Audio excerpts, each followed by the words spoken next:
તમારી તબિયત બહુ મારી સારી વાત કેમ કે બેન તમારો સલામતીનો પ્રશ્ન છે એ માટે થઈને તમે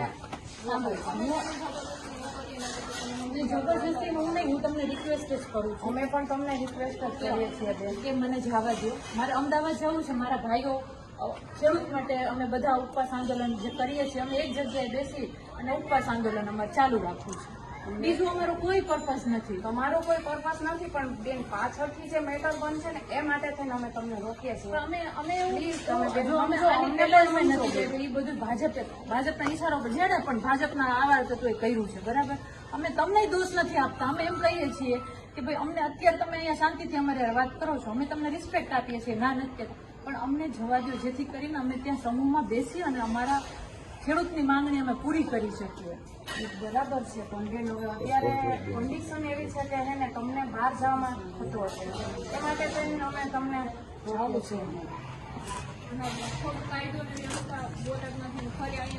એવું બને અને પછી પરિસ્થિતિ વધારે બગડે એના કરતા તમે સમજો બેન અમારી તમને- તમે કોઈ સંજોગોમાં જવા જ નહીં નહીં.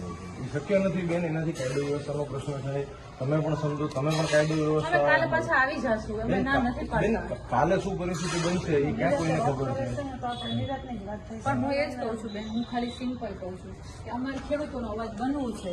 અમને ખેડૂતનો અવાજ અમે તમારે કોઈને કઈ નથી તમે કહેવાના. તો એટલા પ્રતિભાશાળી બેન કે ખેડૂતનો અવાજ કેટલી બધી રીતે બની શકો છો.